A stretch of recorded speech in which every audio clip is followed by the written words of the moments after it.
Okay, everyone, good afternoon. It's 1 o'clock. I'm going to go ahead and call the meeting to order. First and foremost, I just want to thank you all for being here.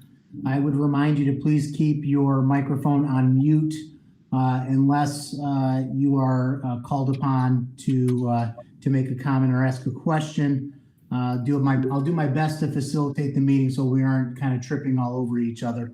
I think we're all becoming semi-pros at managing this new virtual environment.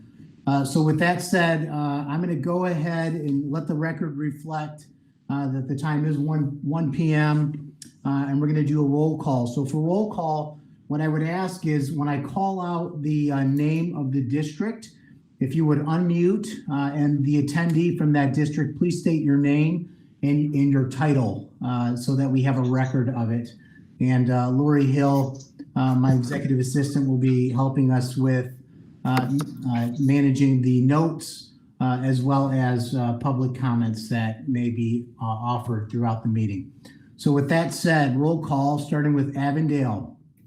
So Jim Schwartz, Superintendent. Okay, Troy. Rich Macheski, Superintendent. Berkeley. Dennis McDavid, Superintendent. Waterford.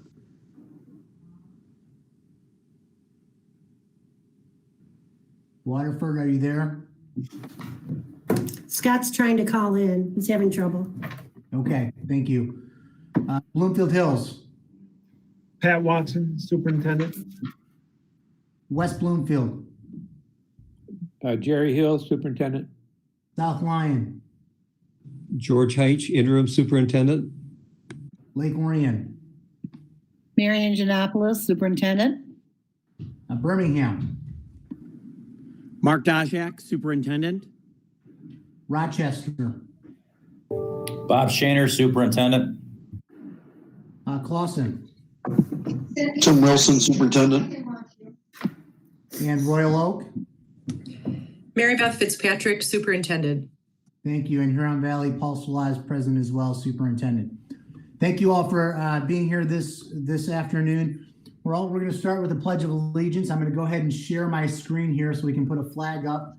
And if you wouldn't mind, join me in the Pledge of Allegiance. Let me just get this up.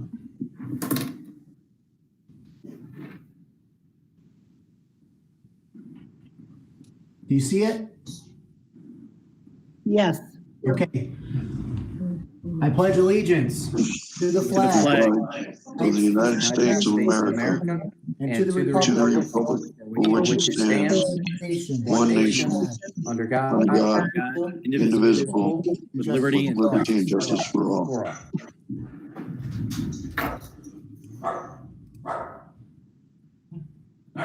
Thank you.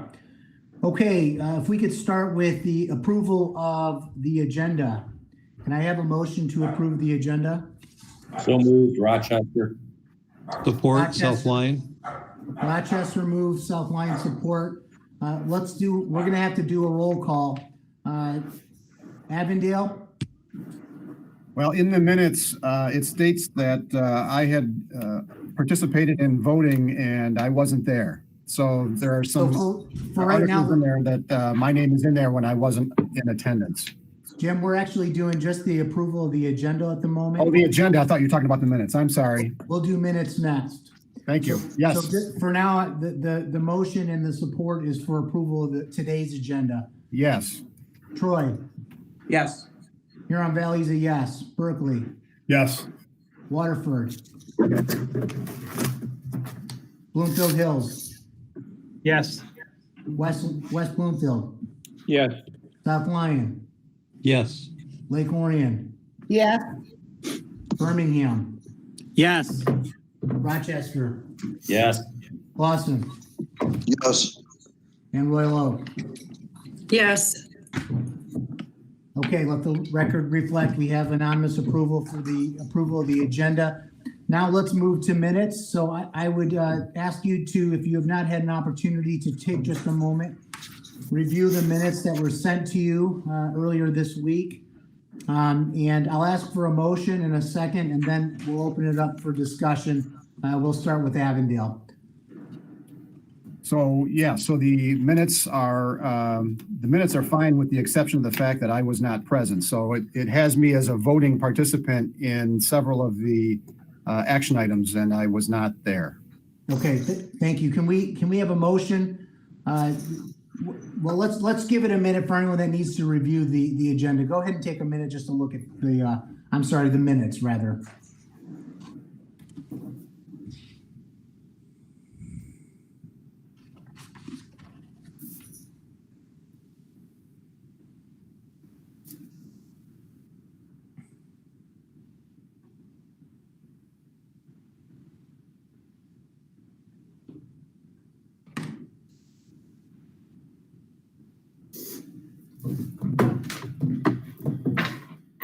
So if I could get a motion to approve the minutes? So moved. Rich, Majeski, Troy? Thank you. Seconded by Birmingham? So we have Troy made the motion and Birmingham second. Avondale has identified an issue with his not being in attendance. We will make those changes and ask that all members on the call today recognize that you would be approving minutes with that change as indicated by Avondale. Any other discussion regarding the minutes? With no additional discussion, I will ask that we go through roll call. Avondale, Yes? Troy, Yes. Huron Valley is a yes. Berkeley, Yes. Waterford, Bloomfield Yes. Hills. Oh, Yes. I got you, Scott. Thank you. Bloomfield Hills, Yes. West Bloomfield, Yes. South Lyon, Yes. Lake Orion, Yes. Birmingham, Yes. Rochester, Yes. Clausen, Yes. Royal Oak. Yes. Thank you. Let the record reflect a unanimous support of the approval of the minutes. So the next agenda item is public comment, and this is agenda items only. As has been customary with the last several JSC meetings, we have followed the board policy of the hosting district, and because Huron Valley is the hosting district for this meeting, I'd like to read just for the listening audience's information, an overview of board policy 8350, which basically states that persons wishing to address the joint steering committee or a board shall complete forms, including the speaker's name and address, and whether their comments concern agenda or non-agenda items. A Google form was provided online for this purpose. Public comments on agenda items will be permitted near the beginning of the meeting. Non-agenda items will be provided near the end of the meeting. Persons will normally be permitted to speak for up to 5 minutes on items appearing on that meeting's agenda.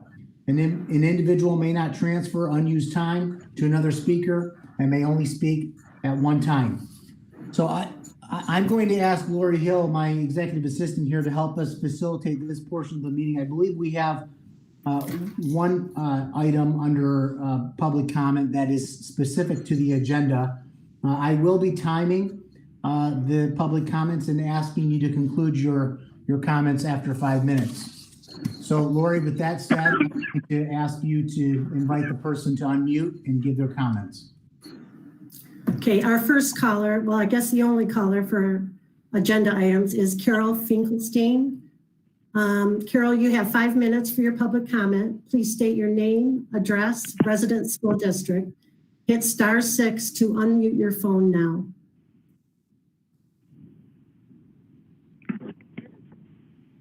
Hello, this is Carol Finkelstein, 4372 Hickory Court, Orchard Lake, Michigan. I am a resident of the West Bloomfield District, and I am speaking to you as the parent of an International Academy graduate and a longtime member of this IA community. I care deeply about this school and ensuring its future success. I have several concerns regarding the draft consortium agreement. And since I only have a few minutes, I'm only going to hit some highlights of a few of them. But first and foremost, this agreement does nothing to stop the revolving door of administrators that call themselves a governing body. The IA's governing body must function the same as your school board. That means governing body members must hold a position of authority to make decisions. That means superintendents. Elected members must be present to vote. And if an elected member can't attend, you cannot send a substitute to vote in your place. There is no requirement in this draft for reporting to the member district boards of education who employ each of you, and that is not acceptable. The current agreement isn't bad, but the real problem is that it has never in the history of the school been followed. Tonight's or this afternoon's meeting is the perfect example. The current consortium agreement requires that this body approve a budget by March 31st. Yet the budget wasn't on the original March agenda, and it isn't on today's agenda. That raises the question as to when and how the JSC will address the finances of the school. The consortium agreement is a binding contract, and you must follow all of it. Anything less is breach of contract. The consortium agreement requires that this body approve a budget. When read closely, this agreement separates IA into three campuses, current three campuses into three autonomous schools with completely separate finances and even a separate code of conduct for each school. The three separate schools will share IA's good name, its IB certification, curriculum, and IB coordinator, but nothing else. The proposed language removes the current shared principal, stating that the principal and assistant principal will be hired by the campus to which they are assigned. Rather than the consortium, each fiscal agent will determine their principal and AP's responsibilities. Each fiscal agent will now create their own approve it or you're out budget. Districts will only see a budget for the campus they attend. There will be no accountability financially to the consortium as a whole. Tri-campus enrollment language has been removed, and an expulsion clause for districts has even been added. Wow. This agreement would officially make the consortium a marriage in name only. And frankly, I believe that the IB will see through all of this immediately. I can't believe that the IB will look the other way when this creates an opportunity for them to collect IB fees from three schools instead of one. The IA is supposed to be one school operated by a consortium of 13 districts. That means the school must share everything: policies, curriculum, finances, responsibility, and accountability. But the two newest fiscal agents appear to be looking to run their own IB school, to have their cake and eat it too. Over the years, other districts have left the consortium to start their own IB program. Those districts no longer have responsibility or accountability to the consortium. They are free to run every aspect of their program as they see fit. Perhaps this new document doesn't go far enough. If any district at the table wants to run their own IB program and not fully share in all aspects of the consortium, perhaps it's time for you to think long and hard about remaining in the consortium. Thank you for the opportunity to speak to you.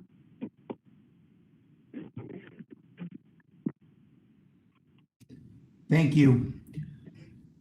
With that being the only public comment specifically relating to the agenda, we will move on to principal report. I would ask Lynn Gibson, principal of the IA campuses, to begin with item A and work our way through item C. Thank you. Hey, hello everybody. Can you see my presentation? I'm hoping I'm presenting. I don't think, maybe I'm not. We just see you right now, Lynn. At least I only see you. All right, give me 1 second. There we are.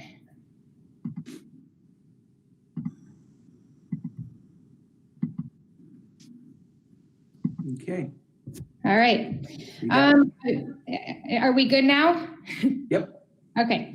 As soon as schools started to close, I was in immediate contact with each of our fiscal agents, with Dr. Salah, with Mr. Watson, and Dr. Macheski. And thankfully, through their guidance, we were able to, and we have been able to get through all of this to where we are today. So the first step that we took, we agreed that the IA, we could have an online or a professional development to prepare for our online learning. So our tri-campus staff was able to attend at the Okemos campus, and the departments got together.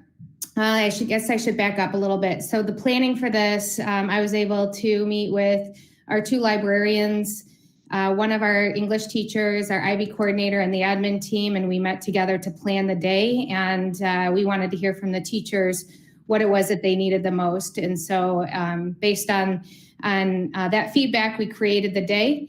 And we started with the departments determining what are the essential learning experiences they wanted students to complete over the next couple of weeks, because that's what we knew at the time. They also, within their departments, brainstormed ways to deliver feedback and monitor student progress. The official launch date for online learning was March 18th. Some teachers were ready to go on that Monday, March 16th, but others requested some more time, so that wasn't a problem. We had the official launch date on March 18th. I also talked with one of our executive directors the MEA executive director who helped negotiate the contract to make sure that we were aligned with a lot of what the districts were doing as well. But again, I remain in constant communication with our 3 fiscal agents. They brought in each of our associate principals and me to their crisis team meetings and all of their administrative team meetings. So we were fully aware of what each district was doing, and they were aware of what we were doing. So we launched March 18th. From the get-go, we wanted to make sure that we were determining what students might need additional support. I should mention that prior to that, we did put out notice to families that if they needed a Chromebook, they could come pick one up. So at each of the 3 campuses, we were able to facilitate that. So when we were getting the information from teachers and counselors about which students were participating, our teachers were following up with them under the premise of, how are you doing? I see that you haven't had a chance to log in. Is there something I can do to support you? So through all of this, the focus has been on the student and their social emotional well-being and checking in. As teachers did not hear from some students, our associate principals then also called many of the students, and they said, yes, we're okay, just having a hard time, organizing, or I've got family obligations and I haven't been able to log in. So our counselors, teachers, and associate principals remain connected with these students. And that started again before the break. So after we had been at this for a week, I sent a survey to our students, families, and the staff to make sure that we had an opportunity to hear what was going well and what challenges they saw. And some of the things that they reported was that the Zoom videos that were recorded were really helpful. Short videos, the Google Classroom and the Google Calendar was working very well. Google Meets, posting a video and going through the PowerPoint. A lot of our teachers did that on Screencastify, which they learned at our professional development. The live lessons were helpful. The virtual question and answers about the work were helpful. And the students reported that PDFs of the worksheets were also helpful. Sending emails to remind them of when work was due was good. Students said it was helpful to have, due dates, even though they were flexible, so that they could help balance their time. There were some confusing components that involved posting assignments without video explanation. When homework was due, sometimes it was due on the next day rather than on the next A day or B day. Or even on a weekend sometimes, assigning notes without posting the answers a few days after, confusing instructions sometimes, and lots of emails. We were able to make some of these adjustments that you'll see in just a minute. I do want to mention the many positive comments we have received. I'm sure that you have received the same in your districts, but some of the comments included, I can do the assignments, I just procrastinate my work a lot. It's hard to get into school mode at home. It's not perfect, but my teachers are really amazing and they're great at communicating, which makes it easy. I want to get back to our old routine, but also I enjoy having time off. Although distance learning is challenging as I'm unable to see my peers and teachers, I have a great time learning and my materials as all of my teachers are well prepared and understanding. It's nice that I can take things on my own pace, and if I have any questions, I can always email or discuss it in the meetings. Since I'm familiar with technology, it's not hard to adjust to. So we took, and then what was interesting too is that we asked a question, have you been able to create an online learning schedule at home? 82% of the parents reported that their children were able to do that, and 83% of students reported the same. So we took all of this information and we shared this with staff. We had we've had individual staff meetings, but we had a tri-campus staff meeting as well. And we reviewed the survey feedback, and we also talked about what we were going to do moving forward. So we were able to, again, work collaboratively with each of our fiscal agents. I can't stress enough how helpful it was to be invited into all of the meetings that they were having with their union representation, their teachers, their administrative team, so that we were part of the process.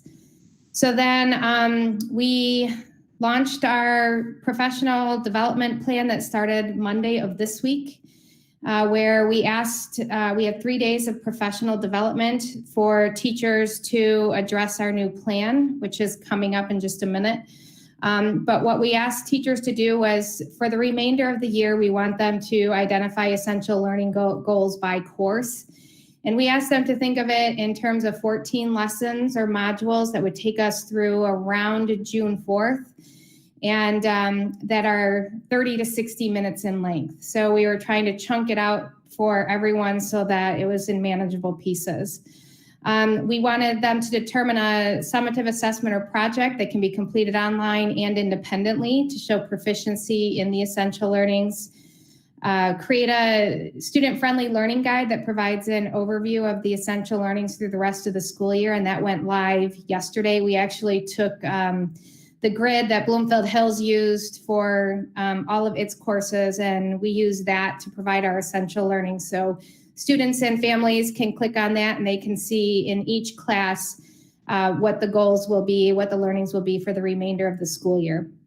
And then department heads over the last 3 days have had all kinds of different meetings, courses within their subject area, and administration across our 3 campuses were in those. And I know you feel the same way, but our staff, I'm just so proud of them. There's nothing that they haven't been able to solve or work through.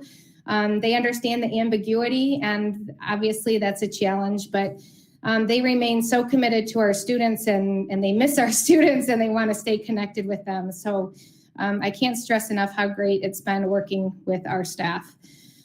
So as we continue with the next steps for grade 12, their end date was April 24th, and so that will be as is.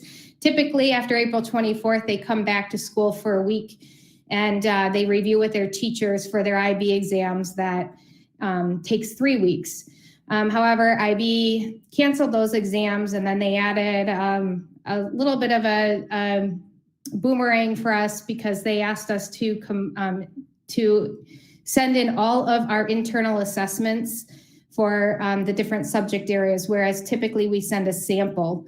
So they asked for all of the internal assessments with teacher comments, and that included needing to complete these IB orals in the second language, which we had only completed about just over 100 out of around 350 orals across the 3 campuses. So our focus for grade 12 was to figure out how to conduct these meetings and these recordings so that our students would get the credit for the internal assessments as part of their IB diploma grade. Joanne Juco, our IB coordinator, although this is her first year, she really handled this like a pro She had the knowledge that she needed, and she remained calm, and she really worked with our teachers to get this done. Our assistant principals and some of our graduate assistants helped facilitate the orals. So what we did was that we had a Google Meet, and the assistant principal or the graduate assistant would show the student the prompt and would monitor the student to make sure that the student was following the directions and not having any unauthorized material in the room. And then after that time was up, that preparation time was up, the teacher came in and the assistant principal or the proctor left. And then the teacher and the student had their conversation that was recorded. And of course, we'll send those to the IB. So that was, many of our teachers worked over spring break to complete this and are still uploading some of the information, which is due April 20th, but I think that we have that all set for our seniors. And then what the IB is going to do is they're going to take all of the internal assessments, they're going to grade all of the internal assessments, and based on other data that includes the school's history and averages of external assessments, I believe they're going to be coming up with an overall grade so that students can still earn a score of 1 to 7 and still earn their IB diploma. There are still lots of details to be ironed out with that, and we're waiting for more information.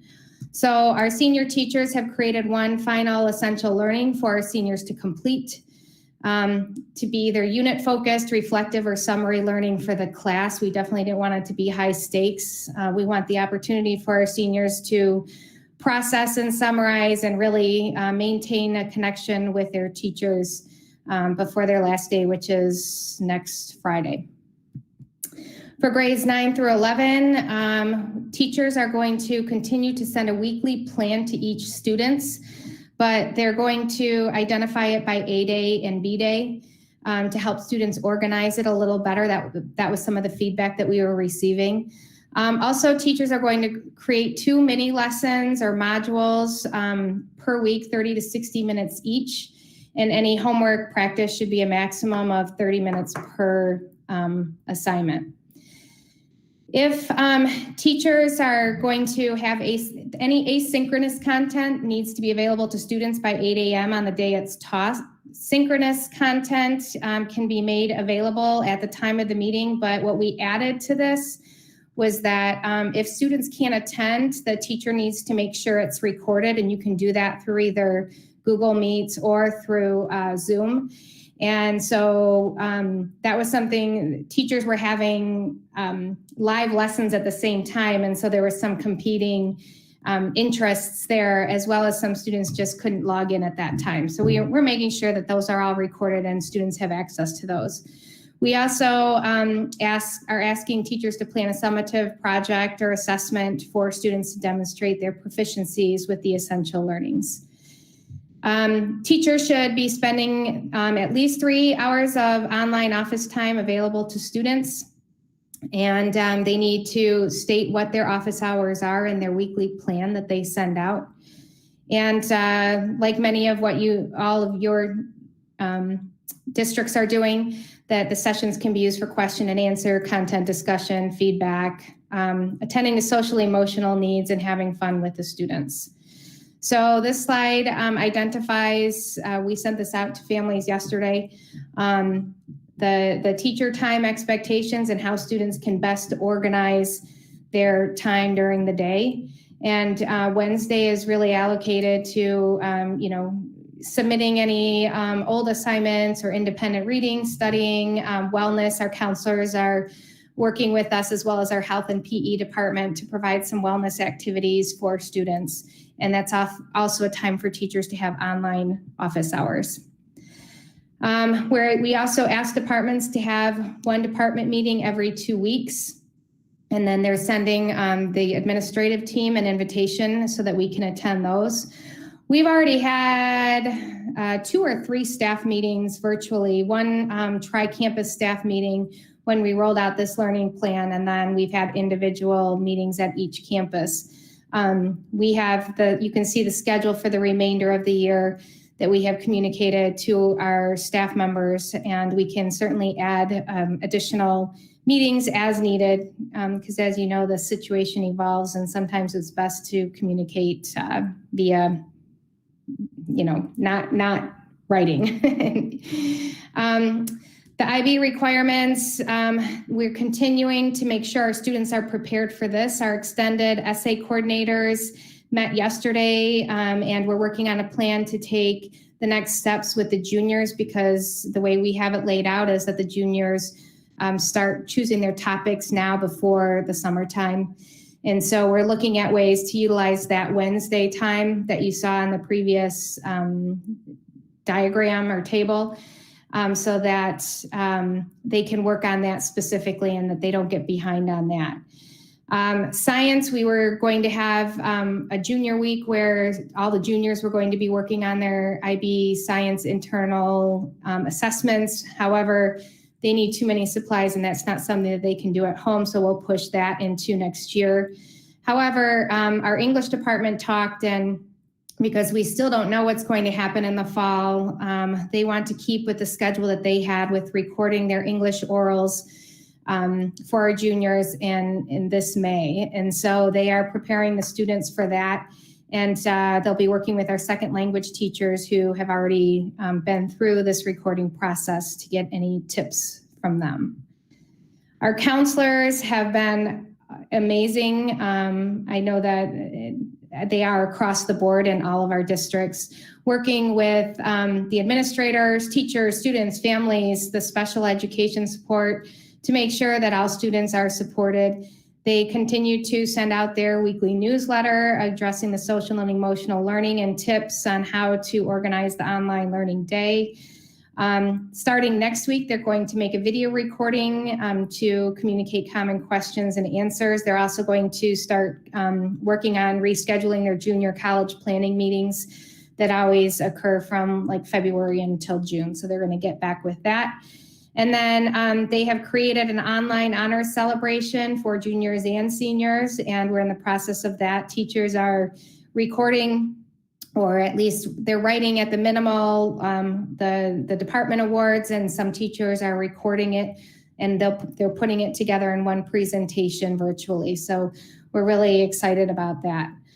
The teachers are working together to create the common essential learning units. Their meetings over the last 3 days are just, you couldn't hope for anything more from anybody. These teachers are working really hard and doing a great job sharing the workload and helping each other. We ask that they're continuing to document the student progress and maintain records to continue to communicate with us where students might be struggling. And of course, continuing to hold students harmless regarding due dates and assignments, and continue to notify counselors and associate principals of student concerns. So that was a lot. And I guess, what questions do you have for me?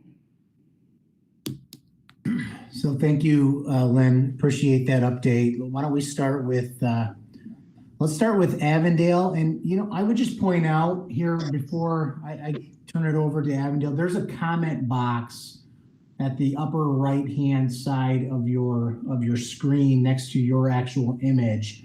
And if you click on that comment box and you put your name in there, I'll be sure to call on you. That way we don't have to go through each district if you don't have any comments. So if you want to plug your name in there, if you have a question or you have some remarks that you'd like to make in reference to anything Lynn has shared with you, you can go ahead and do that now. And we'll do the same thing for the next item on the agenda, which deals specifically with the consortium agreement. So we can start with Avondale so we don't have any dead time. Jim, do you have anything? And in the meanwhile, does anybody, if you want, please add your name to that comment box. I'll say that, great job. I know this is unprecedented times, and the teachers are building the plane while they're flying. And I think, they've really risen to the occasion and are working hard to keep the academic continuity going. And it's very apparent that all hands are on deck. So nice job. Nice job. Thank you. Thanks, Jim. I would echo those sentiments. I would echo those sentiments as well. And I would just say these are truly our unprecedented times. And I know every superintendent on this call has a very good sense of how complicated it has been to take schools that were never designed to be totally virtual and move them to an online format. So thank you, Lynn, for all of your work. At this point, I don't see any additional questions or comments. So Lynn, do you have anything else or are you all set? I just forgot to thank my administrative team.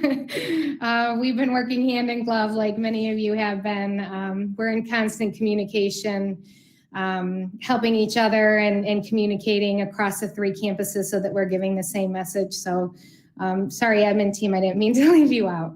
That's all. Thank you, Lynn. Thanks to you and your entire administrative team for your leadership. Thank you so much. So our next agenda item, we have attorneys Gary Collins and Mr. John Cava with us here as well. I'm going to ask you, Gary and John, if you could unmute and please walk us through item number 6, which deals specifically with mailing the updated consortium agreement and touching on any timelines associated with the updated consortium agreement as well. Sure. Prior to the pandemic hitting Michigan, we had mailed out 2 versions of the consortium agreement that were the same version. One was having comments and the other one was very detailed with all the track changes. So if you were interested, you could follow where every track change was made on it. What we had been working for is revising a governance model, keeping in mind that this is a excellent school. And what we wanted to do was have the governance model facilitate the education as opposed to not inadvertently stress it or disrupt it. Because of that, the governance model consists of 5 superintendents. The 3 superintendents from the fiscal agents and 2 superintendents who would be elected at large. The primary changes, other than the governance model and the consortium agreement, we're looking at updating the consortium agreement and having the consortium agreement reflect what had actually been happening through a number of years. The problem we had is the consortium agreement did not reflect the way the consortium was running. And so to run through the comments on the consortium agreement that we have in one version, I'd ask John Cava to go through it with a high-level version. I know everybody has had it for a month now, which I'm happy you've had a month to take a look at it and digest it. So, John? Yeah. So at the December 18th meeting, I was there and we discussed some of the updates that would be coming forth, and we laid out a timeline at that time, which walked through the March meeting, and we would be discussing at your March 11th meeting. Obviously, we didn't have that meeting, and so we'll discuss at the end kind of the compressed timelines we're on to still get in front of the Joint Steering Committee again for your June 10th meeting. But the comments, there's 34 comments in the version that doesn't have as much of the detail on the red lines. And at a high level, as Gary said, it goes through and updates to make sure that the governance structure that was discussed at the December 18th Joint Steering Committee is incorporated, and that the fiscal agents of both Troy and Huron Valley are listed and defined in the fiscal agent section under the definitions. And that's essentially the main changes with respect to the definition section. On to page 3 of that, and getting into the comments under the duration, there's some updates there just, to ensure that admission of new participants is still being taken by a vote of all the current participants, and ensuring we're incorporating some of those things that are still taking place or that were taking place under the current agreement.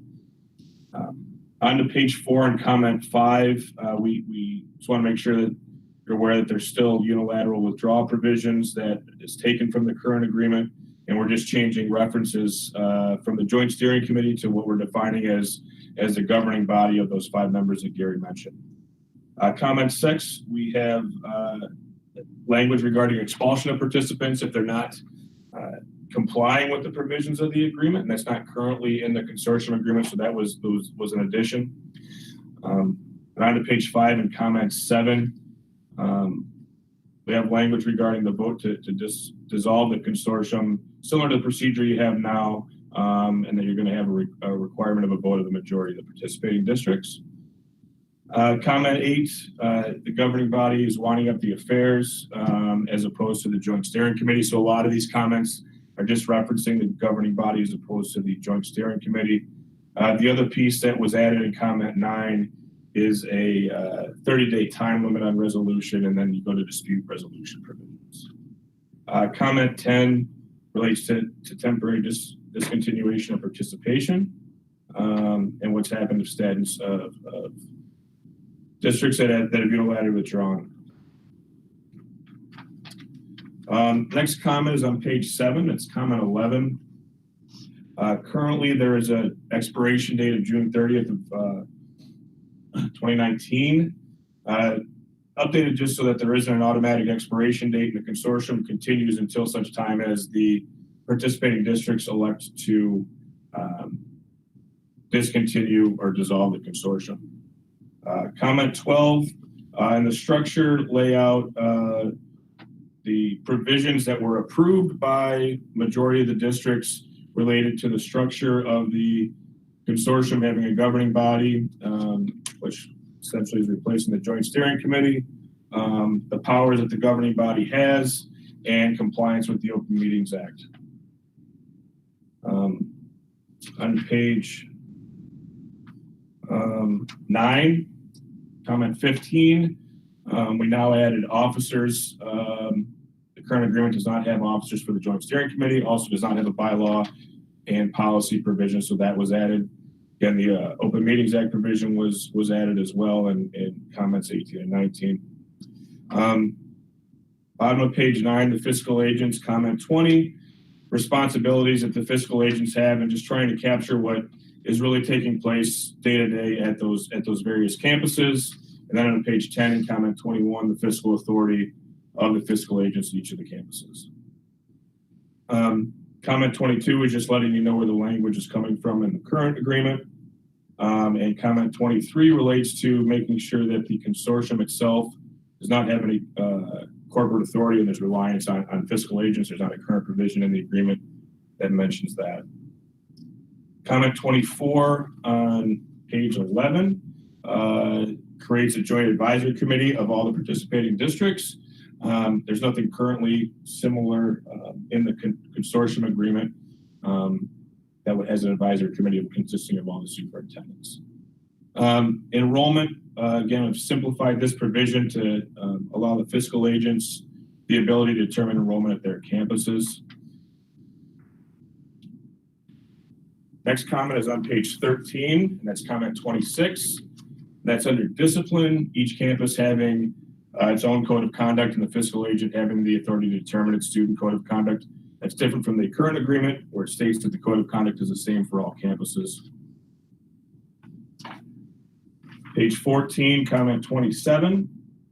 Again, added provisions regarding the cooperation of participating districts and the fiscal agents running the campus to which those districts send their students.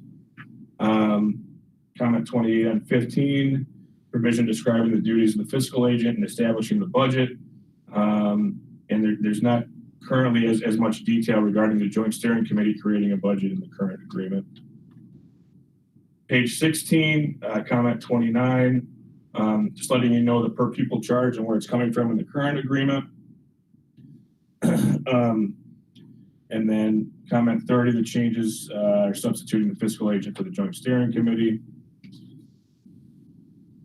Comment 31 on page 17 allows for the application for additional grants, which is not currently in the consortium agreement.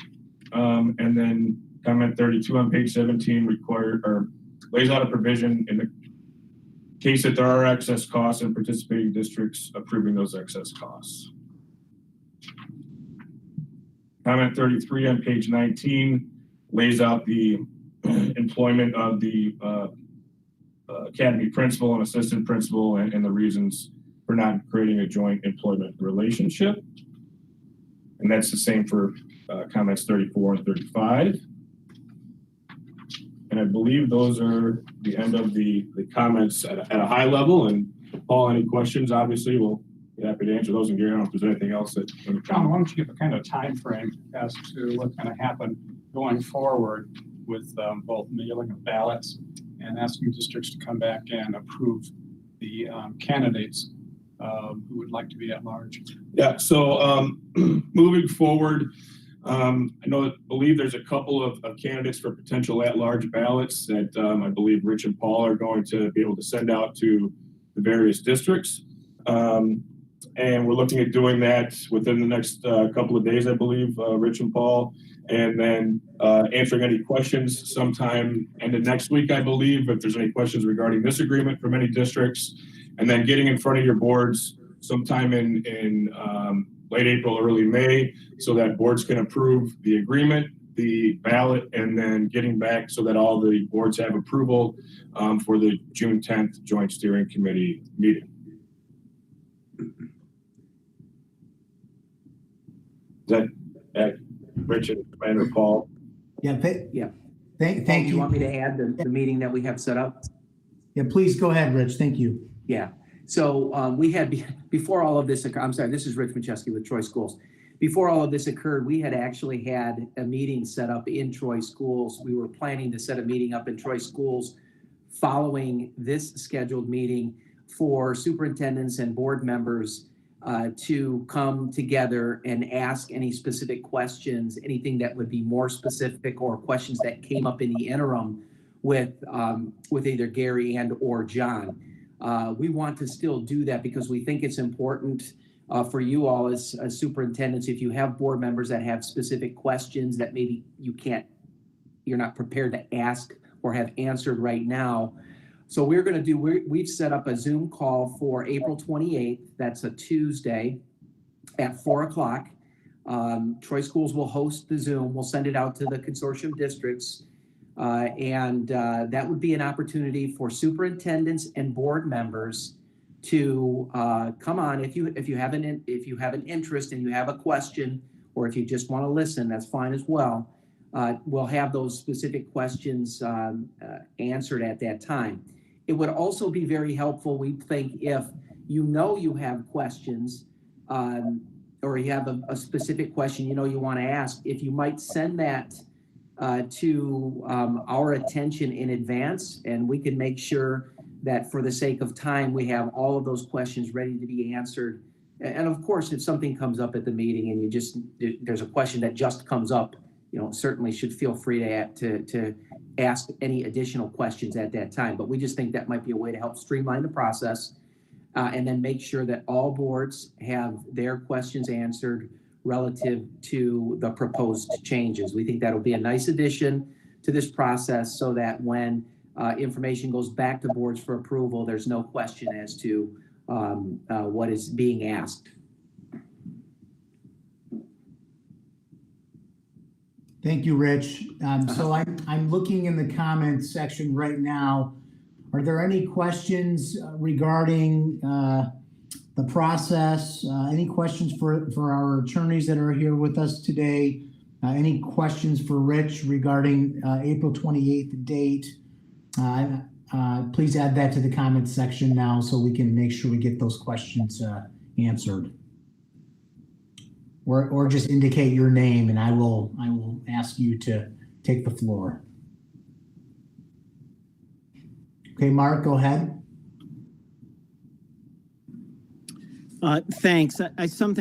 While John and Gary are on the call, that I'd like to just ask with respect to the meeting on the 28th. I agree that would be a nice addition to allow people to, number one, create a repository of everyone's questions. And I'm thinking that probably what's going to end up happening is, creating some kind of document that has all that information that we could also include with information back to our boards. That's kind of what I'm seeing potentially happening. So that would be one thing that I would request from that we take it upon ourselves to, whatever questions are sent in advance, to get those answered, then send them back out to the group. for those that, maybe couldn't participate, they can still benefit from that question and answer period. So that's one suggestion that I have for our group. And then the second question that I have is, while Gary and John are on this call, if there are a large number of Joint Steering Committee members participating in this Q&A period, do we have to set something up with respect to OMA where we just convene a meeting where this is the only subject and we follow Troy rules with public comment? See, the only question I had in thinking about if there are a large number of people there, I want to make sure that we maintain our commitment to the OMA as we have, really throughout the school year when pondering all of these changes. So I'll mute and just kind of pause there. Sure. Mark, essentially it would be a meeting and on a workshop basis. And so, yes, it would be a public meeting, but it would be a workshop Q&A, attempting to get information to board members and superintendents.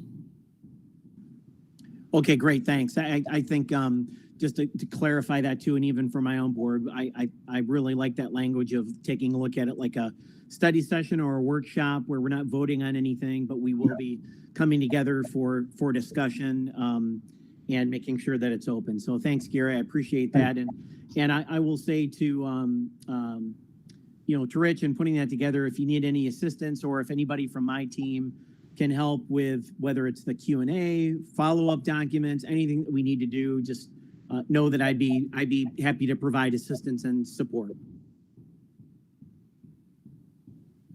Thank you, Mark. Does anybody else have any comments? If you could add your name to the comments section, I will call on you and give you the floor. Okay, seeing none, before we move on to the next agenda item, Lynn, I noticed that we neglected to touch on letter C under your principal report. Did you have anything you wanted to add to calendar change? Yes, thanks for bringing that up. I had talked so long that I was happy to stop for a little while. So when we originally negotiated our contract, it was a 5-year contract, letter of understanding for the IA. And when we agreed to the calendar, it was based on the old Oakland Schools calendar breaks.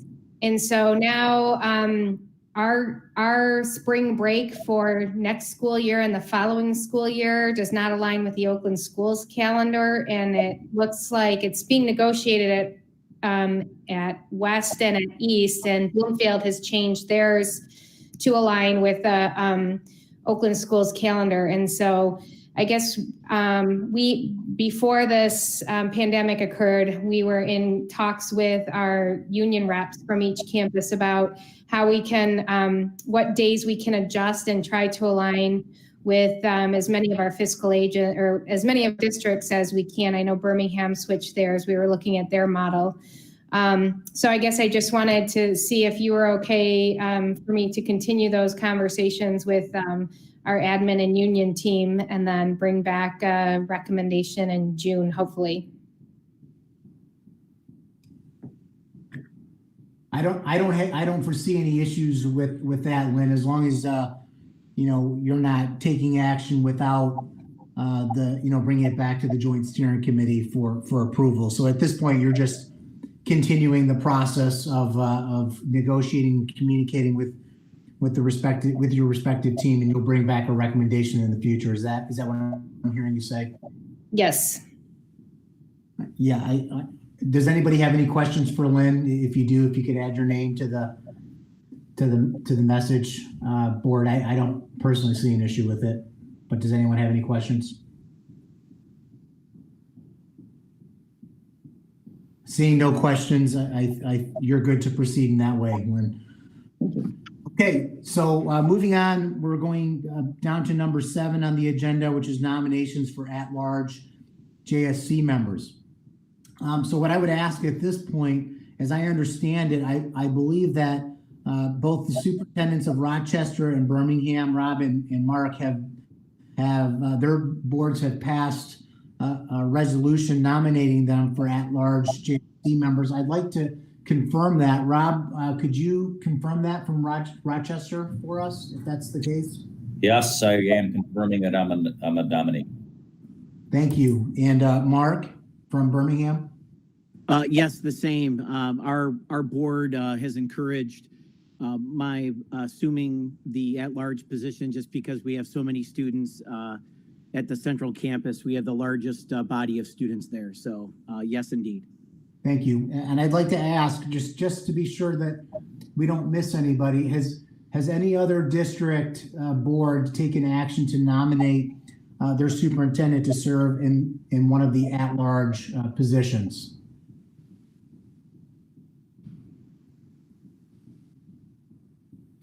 Okay, so seeing none and hearing no comment, we will proceed under the understanding that both Rochester and Birmingham have been nominated. And so essentially what this will look like in terms of next steps is a resolution will be drafted and it will go to each of the respective districts, and respective districts will be asked to take action on both Rochester and Birmingham filling the two at-large JSC member roles in accordance with the governance model that was passed by the respective school boards that make up the IA consortium. So with that said, we are now to item number 8, which is our second opportunity for public comment in accordance with our board policy 8350-4. These comments are for non-agenda items. And so Ms. Hill, I would ask you, do we have any non-agenda item public comments? We do. We have Travis Coverdell. Thanks for calling in. You have 5 minutes to say your public comment. Please state your name, address, resident school district, and hit *6 to unmute your phone now.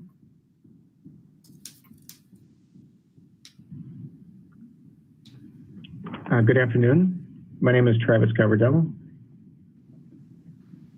and I'm my current address is 3200 Hong Mei Road, and I live in Shanghai, and my district is also Shanghai. And I do want to thank the Joint Steering Committee for the opportunity to speak today. I've learned that you'll be voting on a new governance structure soon, and I have a single question for the committee. What kinds of safeguards and oversight will be included in the new structure concerning partner or sister schools so that there's not a repeat of the multiple legal and financial problems that occurred at the Okma International Academy, Qingdao, China? As the former associate principal of the Okma International Academy, Qingdao, this topic is of great concern to me, as it should be to you. Thank you.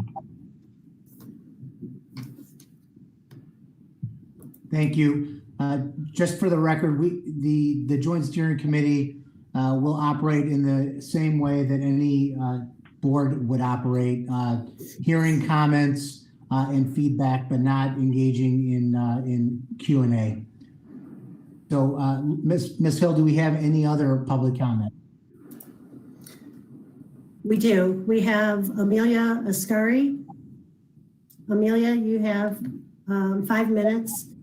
Please state your name, address, resident school district, and hit *6 to unmute your phone now. Hello. Hello? Hello. Can you hear me? Yep. Okay, my name is Amelia Ascari. I live at 31,000 Nottingham in Franklin. I'm a resident of the Birmingham School District, and I'm the proud parent of 2 IA graduates in their early 20s. I'm a strong school supporter and a dedicated education volunteer. I'm an educator myself from a family full of educators. I'm not someone used to complaining to or about my children's teachers or administrators until I encountered the very unusual governance system at the International Academy. I remain engaged with this issue now out of a sense of civic duty. I am doing this for the current IA students and their families.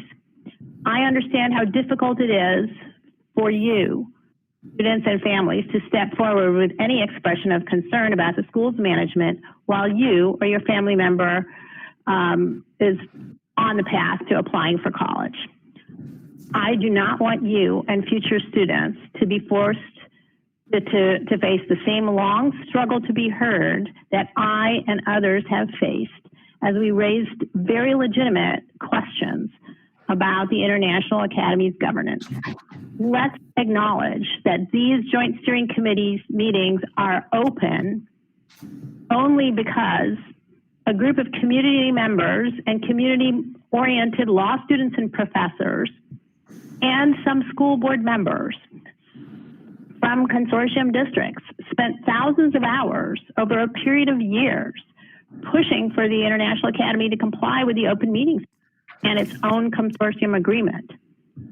Now, the revisions, and let's also acknowledge that the non-compliance with the Open Meetings Act and with the existing consortium agreement has hurt people. As I began speaking about these problems years ago, many people have approached me to share their stories of legitimate problems that have been inadequately addressed because they could be hidden from public view. And many have expressed the opinion to me that problems at the International Academy were often swept under the rug rather than brought to resolution, and that there was a priority placed on protecting the school's reputation. Now, I've spoken to you in the past about conflicts of interest that the IA administrators seem to have, in my opinion, related to relationships that they have with private educational institutions in China. One was just mentioned, the former Qingdao Oakma International Academy, and there are other institutions in China that seem to have some relationship to the IA administrators. I think there are legitimate questions that should be publicly aired. Now, one problem I have with the proposal for reforming and creating a new governance structure for the International Academy is that the proposal is being shepherded forward by the Troy School District and by the Superintendent Rich Machesky. Now, I have deep respect for Superintendent Machesky. I've heard people who work for him say great things about him. I acknowledge, of course, that Troy is a very successful school district. Its scores are the highest of any of the school districts in this consortium. Yet, I also think it's relevant to note that Rich Machesky was a member of the quality assurance team that visited the Qingdao Oakma International Academy and gave that academy a generally positive report. When a short time after that, the International Baccalaureate Organization failed to certify that same school, and that event seemed to be related to the closing of the Qingdao Oakma International Academy. I think Rich Machesky has been, too closely associated with that episode to now be leading effort. Sorry, that's your 5 minutes. Could you please conclude your comments? Okay. I urge you to look closer into the conflicts of interest, look at who has contracts and where the money is flowing and where the financial interest is flowing, because these issues are not going to go away. Thank you so much. Thank you. Ms. Hill, do we have any other public comment? We do. We have Lisa Effos. Lisa, thanks for calling in. You have 5 minutes for your public comment. Please state your name, address, residence, school district, and hit *6 to unmute your phone. Hi, this is Lisa Efrose. I am a parent in the Bloomfield Hills School District. I am also a member of Bloomfield Board of Education, although I am not speaking today in that capacity. I wanted to address a few things. First of all, the revised consortium agreement updated. This is the first that I've seen or heard any comments. None were forwarded to any of the boards to my knowledge. So we haven't had a chance to look at the comments, make our own comments, offer feedback, see feedback from anyone else. But coming back to the revisions I have seen, this consortium agreement is more restrictive, not less, than the one that you admittedly have been following for the last 10 plus years. I don't know why you're coming up with an agreement that's going to be more restrictive. How is it more restrictive? For example, well, the Open Meetings Act, it's not being complied with currently. This particular meeting, I can cite multiple violations, starting with the notice.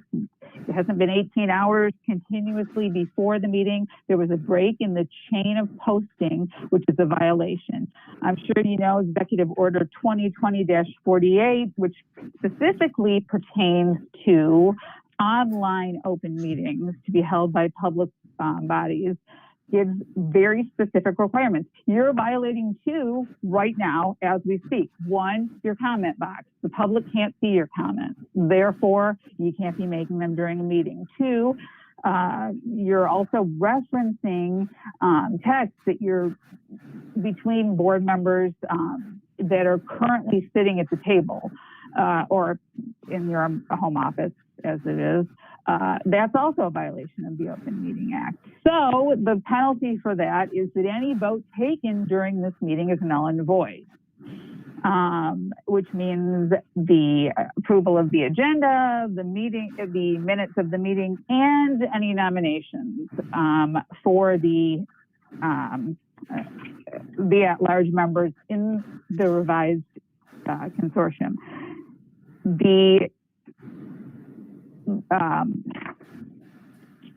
nominations, my understanding as a board member is that no other boards were given the opportunity to discuss whether they wanted to recommend their superintendent be one of the at-large members. So I'm questioning whether that was done, how that was done. I mean, you have two attorneys who are now sitting in your meeting, currently violating the Open Meeting Act, and watching this go on. So I'm questioning again what kind of advice the JSC is getting, and whether or not we don't want a second opinion, specifically regarding comments being made to the consortium agreement. You have asked people speaking at public comment for required information that also violates the Open Meeting Act. The notice of the meeting wasn't posted on the front page of the website, and I mentioned the 18 hours. Anyway, I'm mostly concerned with the consortium agreement and the lack of input given by the board and lack of adherence to the current consortium agreement in existence until it gets the revised one gets voted by board members. The April 28th meeting I know is going to be an open meeting. I certainly hope that it's posted correctly and that the public has an opportunity to make comments. I also would advise any decisions made, including revisions to or proposed revisions to any contract, has to be done in public now because you've gotten rid of a JSC made of board members. So it's now the duty of superintendents and their attorneys to take this work and make it public. Any revisions that are being done, if there's any changes from today till the next JSC agreement, we, the entire public, had better have an opportunity to see those changes live.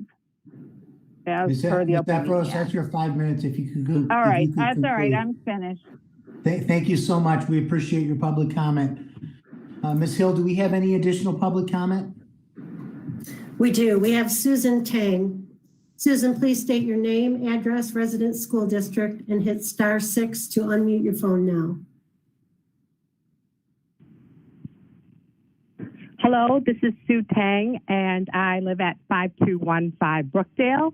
My district is Birmingham. I'm currently the co-PTA president at the IA in Okemaw and a proud parent of a senior and a sophomore. And we're super excited that my 8th grader is also going to IA next year.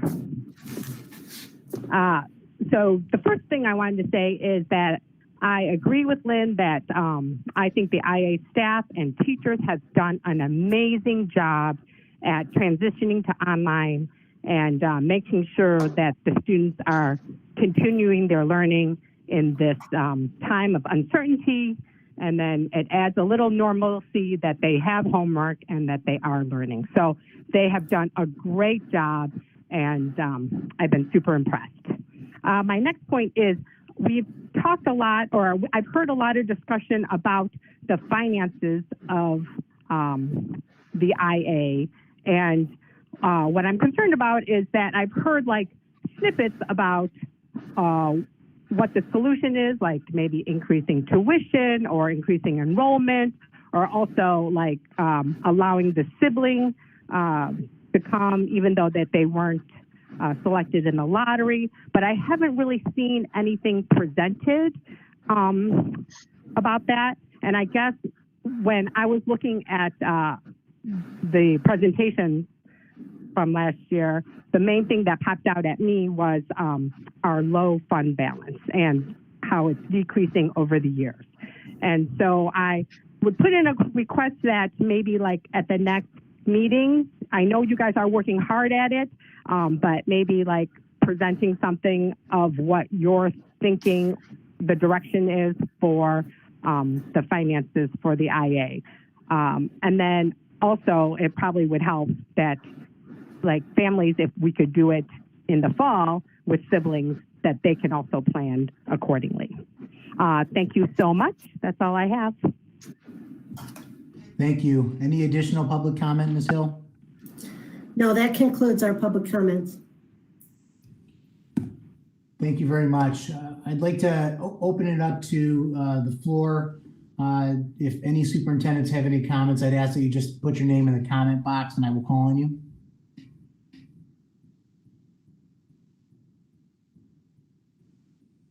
Okay, with that said, I just want to thank everybody for a productive meeting. I hope you are all staying safe and healthy, and I wish you and your families the best as we continue to navigate these very challenging circumstances. Have a wonderful rest of your day. Thank you, everyone. That concludes Thanks, Paul. the Thanks for meeting. chairing. Yeah, no problem. Thank you.